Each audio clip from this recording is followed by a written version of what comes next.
So tonight on the program, we visit the camp of the People's Democratic Party, which is the main opposition party in the country, with 16 governors compared to the APC's 19, and over 160 members of the National Assembly compared to the APC's over 260. So over the past few months, the PDP has been trying to weather a storm of conflicting personalities within its ranks, and that will be our main focus tonight. From right after the 2019 presidential election loss, with the election of principal officers to the National Assembly, to the outcome of elections in Bayelsa State, which has seen the governors of Bayelsa and Rivers making accusations against each other. Now, add to that the Soko oil well controversy and other issues that have come up across other states. So some have said this is perhaps normal in a political party setting. Some others have said, you know what, let's dismiss this. There is no issue in the party. But the chairman of the Board of Trustees of the PDP, Senator Wale Jibrin, has said there is a job of work to be done in reconciling the party, especially the disagreeing party members ahead of the 2023 election, which is just less than 4 years ago. So tonight, let's take a look into the PDP's state of affairs. Two members of the party join us to do just that. From our Abuja studio, we have Dr. Kach Onaju, who is a PDP member, and Mr. Wale Oluwade, a political strategist and also a PDP member. Thank you so much, gentlemen, for joining us tonight on the program. Now, Dr. Onaju, I'd like to begin with you. So the chairman of the PDP Board of Trustees, Senator Wale Jibrin, recently said there's a lot of work to be done to unite the party. And that obviously implies that there are major divisions in your party. So the question is this a culmination of, the election of principal officers in the National Assembly, the election result in Bayelsa, the Soko oil issues? Is this a culmination of that, or this is entirely unrelated to that? Thank you very much. I'd have to thank you. But then you also need to understand that these issues don't actually have to do with just what you've had on the pages of newspaper and on television screens. Our real issue, yes, as the BOT chairman stated, we have challenges. But those challenges can be resolved internally in the party, as has been stated by the chairman of the party and the NWC, which he leads. And yes, there are issues about Governor Wike saying, no, he would not submit himself to that. He will. We are the ones that made him chairman of Obiakwa local government. We made him minister. We made him governor. He has no other place to go than to listen to the party. And I think that's what we're going from. So I'd like people to forget all the theatrics and understand the supremacy of the party, and in this case, the People's Democratic Party, actually is something which all members of our party do embrace. The issues with Bayelsa State recently, that is not an issue because it's already been decided by the Supreme Court.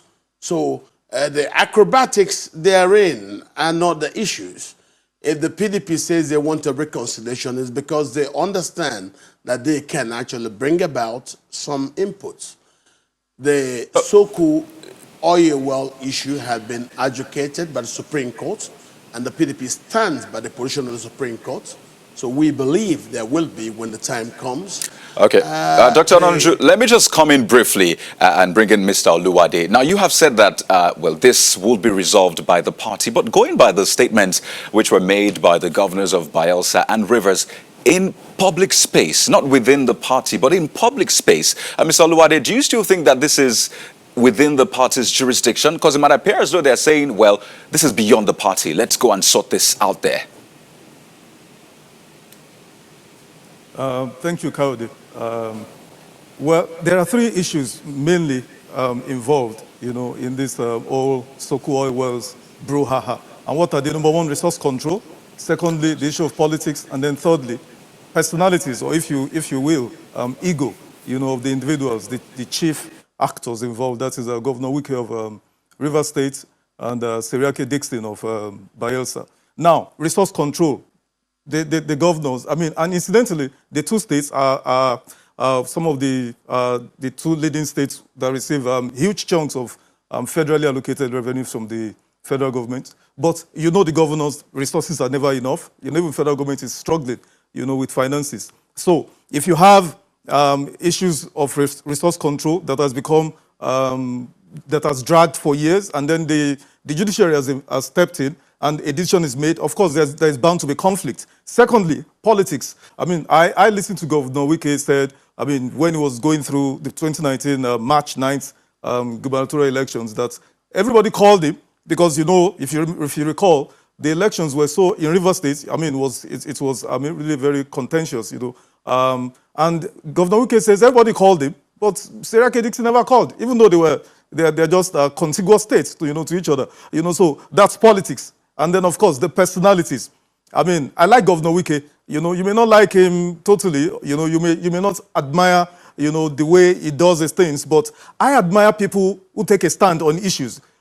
No matter where I'd like to pause you for a moment. I'd like to pause you for a moment, and we'll take a break. But when we return from this break, we'll continue with your line of thought and other issues that have come up, especially because people think that this began from that emergence of the principal, you know, officers at the National Assembly, and how the PDP handled this moving forward till this point. That will form a major crux of our discussion after the break.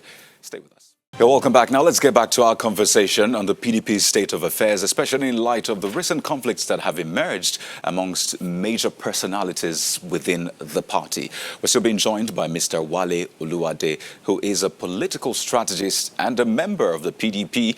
And right next to him, Mr. Kach Ononuju, a PDP member as well. Thank you so much, gentlemen. They both join us from our Abuja studio. So, Mr. Oluwade, before we went on the break, you were making a point, and I'd also like you to add to it what we saw play out in the emergence of the principal officers at the National Assembly for the PDP. A lot of people believe that it's perhaps because this was not handled well, that's why we have what we have right now in the party.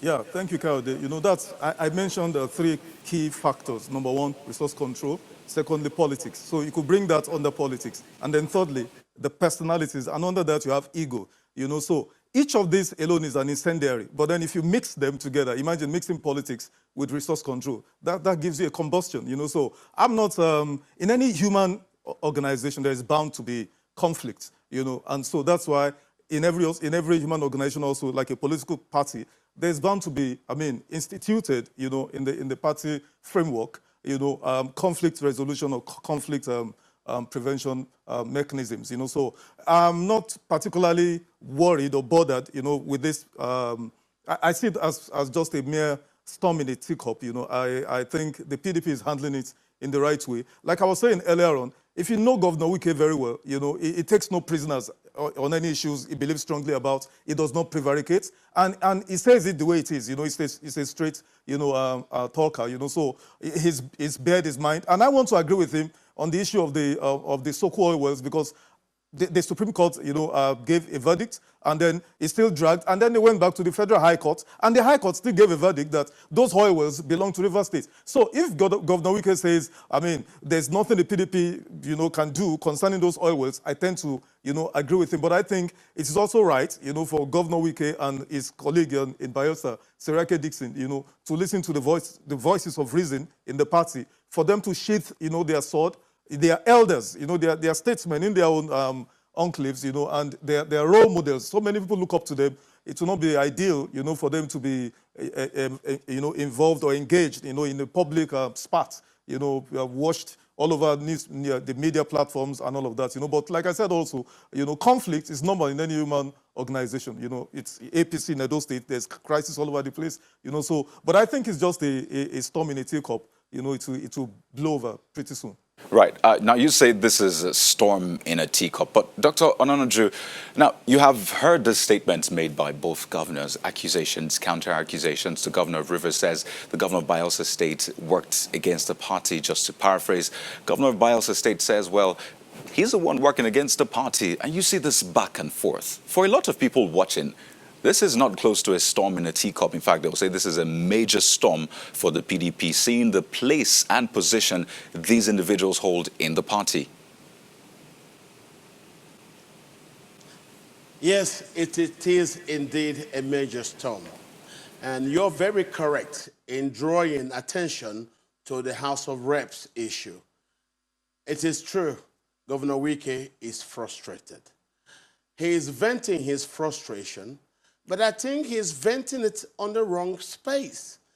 I believe Governor Dixon is not Governor Wike's problem. Wike's problem, you're very correct, has to do with the internal problems in the PDP. Governor Wike has been known for the past 3 months to tell a lot of us that he intends to leave the party. And his frustrations about leaving the party, his claims, is built around his inability to control the structures of the organs of the party. As you rightly pointed out, the issue at the House of Reps was one of it. And of course, Governor Dixon being chairman of the PDP's Governors Forum, it wasn't available for Wike to drag along. None of our governors are available for anybody to pocket. And that is an issue. If that happens, just pardon me to put this in, if peradventure he leaves the party, do you think the PDP can do without Governor Wike? We made Governor Wike. He is going nowhere. Those are just negotiation words. He is going nowhere. Governor Wike's frustration about saying he wants to leave is simply because, yes, he brought the chairman of the party. The chairman is enough for Rivers State. We can't let him take the minority leader of the House of Reps. We are not in power. We need to accommodate other people. And this is the problem. Governor Wike's inability to achieve this strategy of enveloping the party is at the root of his frustrations. And I can tell you this very well. Governor Wike will not succeed. We are the largest political party in the country, and we are allowing our doors open to those who intend to come in, as Buhari makes do with killing the APC. Dr. Nanuju, even though that statement about being the largest political party is still subject to some contention, but on a final note, let me bring in Mr. Oluwade. Now, according to the BOT chairman of your party, now he says that there are other issues across states like Edo, Kano, Lagos, Osun, Bayelsa, and other states for the PDP. And you're counting down to 2023. You're preparing to, know who will be the candidates. So what do you think this will mean for your prospects in 2023? Before I do that, Kayode, let me quickly respond to what he said about Governor Wike's intention to, capture the structure of the party. I disagree with him entirely, and I agree with him also that the PDP is such a humongous, organization for any single individual to want to capture. PDP is, is the father of almost all the parties in Nigeria, but after the primaries last year, of the PDP and Governor Wike, like I said, on any issue, where he stands. He does not sit on the fence. He was open that he was in support of one of the aspirants, for the PDP presidential ticket. And when the person he backed lost, he fell in line. He supported the candidate that emerged. So I disagree with him on that. And on the issue of 2023, I think it's somewhat premature, Kayode, for us to be talking about 2023 when we're barely 6 months after inauguration of... Mr. Oluwade, I didn't begin this. This started with your BOT chairman. Right, this is not of my doing. This is something that you put in the news from the BOT chairman. Yes, I understand what you're saying, Kayode, but that's why some of us, and let me make a correction, Kayode, I'm not a card member of the PDP. I consult for the PDP, and that's why some of us, are available to advise, the party hierarchy. That some of these things they say, make us look, like we're unserious. We have governors, in some of the states of Nigeria. The job of the party is to hold those governments, those governors accountable. That the party manifestos, how are they doing that? And that's why I support them That's why I support them, their efforts to make sure there is peace between Bayelsa, and Rivers governors, All right. because those are our governors, So the issue of 2023 is somewhat premature, if you ask Okay. me. Mr. Wale Oluwade, I'd like to thank you so much for your time on the program. You say you're a PDP consultant. Thank you for your time, as well as Dr. Kach Ononuju, who is a PDP member. Thank you so much, gentlemen, and have a great night ahead. So that's our show for tonight, everyone. Many thanks for watching. I am Kayode Okikiolu. Don't forget, you can always watch this on our YouTube page. There you see it right there. Our channel is at Channels Television. Pay a visit, and don't forget to subscribe. Have a great night ahead. Thank you.